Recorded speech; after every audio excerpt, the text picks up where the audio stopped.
오늘도 우리의 선한 목자가 계시기 때문에 삶에 어떤 것도 부족함이 없음을 감사하면서 하루를 시작합니다. 오늘 하루라는 시간에도 하나님께서 우리가 전진할 수 있는 많은 귀한 것들을 감추어 놓으시고 그것을 찾아가며 우리가 주님께 감사하고 또 누리는 그런 하루가 될 것입니다. 오늘은 6월 25일 화요일입니다. 우리가 함께 나누는 말씀은 우리는 항상 승리합니다. 이것이 그리스도인의 삶의 방식이고 복음의 가장 중심에 있는 본질이죠. 바로 하나님께서 우리를 하나님 자녀가 되게 하셔서 세상에 지배받지 않고 우리를 승리하게 하셨습니다. 사도행전 7장 9절부터 10절까지 읽겠습니다. 여러 조상이 요셉을 시기하여 애굽에 팔았더니 하나님이 그와 함께 계셔 그 모든 환난에서 건져내사 애굽 왕 바로 앞에서 은총과 지혜를 주시매. 하나님의 자녀인 우리는 결코 불이익을 받지 않습니다. 삶의 모든 것과 모든 상황은 우리에게 호의적인 방향으로만 역사합니다. 요셉의 이야기를 떠올려 보십시오.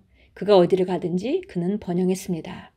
그는 보디발의 집에서 노예가 되었음에도 불구하고 형통한 사람으로 묘사되었습니다. 그의 삶을 다르게 만든 것은 하나님의 임재였습니다. 창세기 39장 2절은 말합니다. 여호와께서 요셉과 함께 하심으로 그가 형통한 자가 되어. 하나님의 임재와 당신 안에 계신 그리스도가 당신의 유익이며 승리에 대한 확신입니다. 요한일서 4장 4절은 이렇게 말합니다. 자녀들아 너희는 하나님께 속하였고 또 그들을 이겼나니 이는 너희 안에 계시니가 세상에 있는 자보다 크심이라. 우리가 이기고 또 항상 이길 수 있는 이유는 우리 안에 계신 그리스도 때문입니다. 더 크신 분이 우리 안에 계십니다. 할렐루야. 우리가 이렇게 승리할 수밖에 없는 것은 바로 우리 안에 그리스도가 계시다는 사실 때문이죠. 우리가 요한일서 4장 4절에서 읽듯이 우리는 하나님께 속해 있고 세상을 이긴 자로 우리가 살아가고 바로 그럴 수 있는 것은 우리 안에 있는 이가 세상에 있는 자보다 크시기 때문에 그래서 우리 안에 있는 일을 인식하고 그분의 인도를 받고 그분을 통하여 우리가 움직일 때에 우리는 항상 승리할 수밖에 없습니다. 그리고 정말 우리가 항상 승리하는 것은 하나님께서 우리가 문제가 없는 삶을 살 거라고 약속하지 않으셨고 문제가 없는 삶을 살 수가 없죠. 왜냐하면 우리가 더 많은 것을 다스리려면 문제를 대면해서 그걸 뚫고 나가서 도전해서 다스릴 때만이 우리 영역이 확장되는 것이기 때문에 어차피 우리 삶에는 문제는 있을 수밖에 없습니다. 그래서 하나님께서 문제가 없는 삶을 약속하신 건 아니지만 항상 우리는 어떤 문제든지 이길 수 있게 됐다는 거, 이길 수 있는 자리에 있다는 거, 그것을 우리가 항상 인식해야겠습니다. 그래서 혹 우리가 기대하지 않던 어려운 일이 일어날 때 내게 왜 이런 일이 있지? 그것이 아니라 우리가 이 일도 내가 이길 수 있기 때문에 허락되어진 것이구나. 이기고 나가야 되겠다. 이렇게 접근하면 항상 이길 수 있습니다. 계속 읽겠습니다. 이것에 대해 생각해 보십시오. 요셉은 보디발의 아내가 거짓 고소로 인해 결국 부당하게 감옥에 보내졌습니다. 그러나 그게 감옥에 있음에도 불구하고 성경은 이렇게 기록합니다. 여호와께서 요셉과 함께 하시고 그에게 인자를 더하사 간수장에게 은혜를 받게 하시며 성경은 당신이 공경에 빠지지 않을 것이라고 하지 않습니다. 그러나 주님께서 확신하는 바는 그 공경 가운데 당신이 승리한다는 것입니다.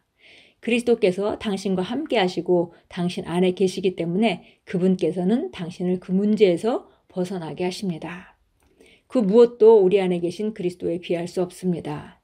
우리 안에 계신 그리스도는 승리와 번영을 위한 우리의 확신이며 보증입니다.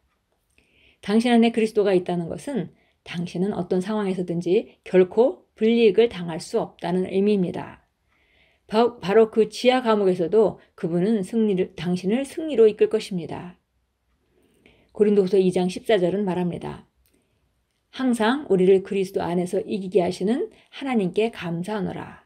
이것이 바로 당신의 삶입니다. 끝없는 승리와 지속적인 진보와 그리스도 예수 안에서의 생산성은 당신의 이야기입니다. 집이나 직장 등에서 직면하는 어려움이 무엇이든지 평안하십시오. 당신 안에 계신 그리스도가 당신을 성공시키며 당신을 위해서 이 일들이 잘 풀리도록 하실 것입니다. 그러므로 기뻐하십시오. 무슨 일이 있어도 당신은 항상 이길 것이기 때문입니다. 예, 그래서 우리가 고난 중에도 기뻐할 수 있는 것이죠. 예, 고린도후서 2장 14절은 우리를 항상 이기게 하시는 하나님께 감사한다라고 말했습니다.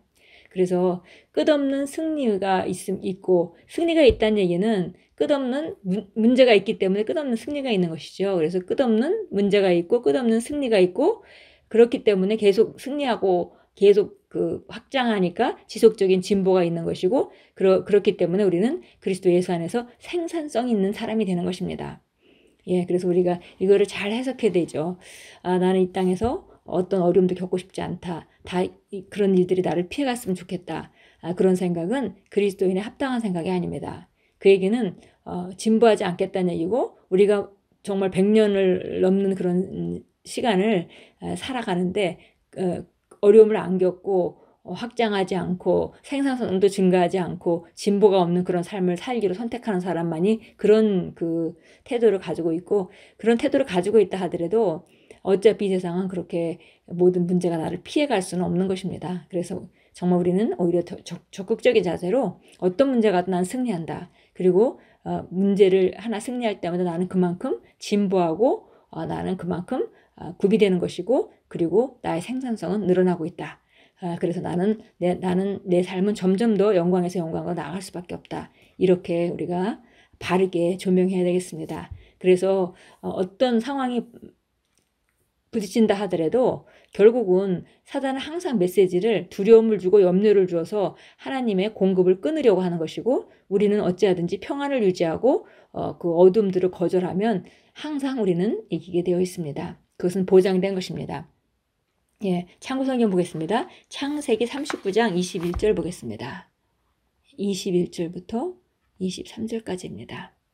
그러나 주께서 요셉과 함께 하시고 그에게 자비를 보이시어 간수의 목전에서 그에게 은총을 베푸셨으니 간수가 감옥에 있는 모든 죄수들을 요셉의 손에 맡겼으므로 그들이 행한 모든 일을 그가 맡아 처리하였더라.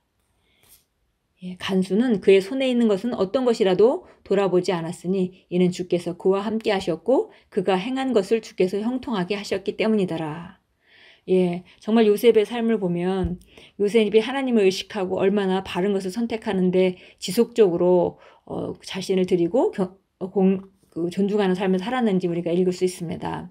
정말 억울하게 형들에 팔려서 보디발의 집에 종으로 가게 되고, 집에서는 정말 아버지의 사랑받는 아들이었는데 이제 다른 사람도 아니고 형에게 팔려서 다른 나라에 가서 바로 보디발의 그런 종이 됐습니다. 그래도 그 종을 얼마나 성실하게 했는지 모든 그 집안의 모든 일들을 보디발이 그 요셉에게 맡기는 장면을 우리가 읽었죠.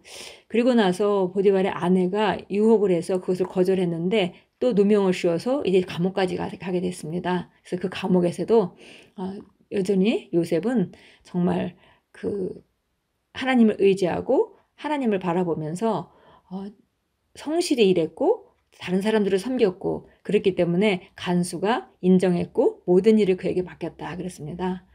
그래서 우리가 요셉의 삶을 보면서 요셉도 누군가를 원망하고 혹은 나는 억울하다고 그 어둠을 잡을 수 있는 기회가 얼마든지 있었지만은 요셉이 항상 바른 것을 바라보았기 때문에 하나님이 항상 그와 함께 하실 수 있었던 것을, 그래서 모든 삶 가운데 형통하게 될 수밖에 없었던 것을 우리가 요셉의 이야기에서 읽습니다. 우리가 그것을 배워야 되는 것이죠. 그래서 아무것도 어떤 상황이 온다 하더라도 때로 우리가 억울한 일을 당하고 혹은 불의하게 그 어떤 상황이 온다 하더라도 절대 우리가 평안을 놓치지 말고 승리 확신을 가지고 그냥 성실하게 나아간다면 우리는 더 확장되고 더 많은 것을 다스리고 또 생산성 있는 그런 삶을 살게 될 것입니다. 자, 고린도후서 2장으로 가겠습니다. 예, 고린도후서 2장입니다. 고린도후서 2장 14절 잘하는 말씀이죠. 예, 읽겠습니다. 항상 우리를 그리스도 안에서 승리하게 하시고 또 어느 곳에서나 우리를 통하여 그분에 관한 지식의 향기를 나타나게 하시는 하나님께 이제 감사하노라. 예, 항상 우리를 승리하게 하신다 그랬고요. 어느 곳에서나 우리가 그분에 관한 지식의 향기를 나타낸 자. 예, 다른 사람들이 볼 때 우리가 그분을 그분의 향기, 예수님의 향기를 나타내는 자로 우리를 만드신 하나님께 감사한다 그랬습니다. 우리는 언제든지 승리하고 어떤 상황 가운데서도 우리는 예수 그리스도의 향기를 바랍니다. 로마서 8장으로 갑니다. 로마서 8장 35절부터 보겠습니다. 누가 우리를 그리스도의 사랑에서 떼어놓을 수 있으리요? 환난이나 공경이나 박해나 기근이나 헐벗음이나 위험이나 칼이랴. 기록된 바와 같이 우리가 주를 위하여 온종일 죽임을 당하였으며 도살당할 양으로 여김을 받았나이다 라고 하였느니라. 그러나 이 모든 일에서 우리를 사랑하시는 그분으로 말미암아 우리가 이기는 자들보다 더 나으니라.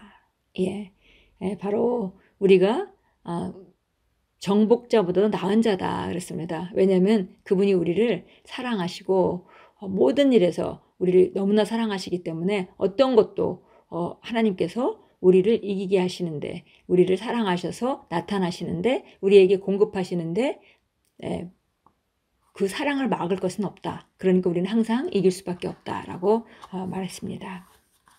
고백하겠습니다. 나는 보호막과 같이 하나님의 호의로 둘러싸여 있고 평안과 번영의 삶을 위한 그분의 은혜의 자리에 있습니다. 나는 예수 그리스도의 믿음으로 살기 때문에 날마다 승리합니다. 그분의 신성한 능력은 나에게 생명과 경건에 속한 모든 것을 주셨고 나는 그것을 알고 있습니다. 그러므로 나는 그리스도 안에서 승리와 번영과 축복받은 삶을 기뻐합니다. 할렐루야. 정말 강력한 고백문인데요. 다시 한번 우리 함께 마음을 담아서 선포하겠습니다. 나는 보호막과 같이 하나님의 호의로 둘러싸여 있고 평안과 번영의 삶을 위한 그분의 은혜의 자리에 있습니다. 나는 예수 그리스도의 믿음으로 살기 때문에 날마다 승리합니다. 그분의 신성한 능력은 나에게 생명과 경건에 속한 모든 것을 주셨고 나는 그것을 알고 있습니다. 그러므로 나는 그리스도 안에서 승리와 번영과 축복받은 삶을 기뻐합니다. 할렐루야. 정말 승리와 또 그리스도를 아는 그 향기를 나타내는 귀한 하루로 만들어 가십시오. 하나님께서 그런 하루를 우리에게 주시고 기대하고 계시고 또 우리는 그렇게 사는 것이 마땅합니다. 오늘도 승리하시고 또 주님의 사랑을 다른 사람에게 나타내는 귀한 하루가 될 것입니다.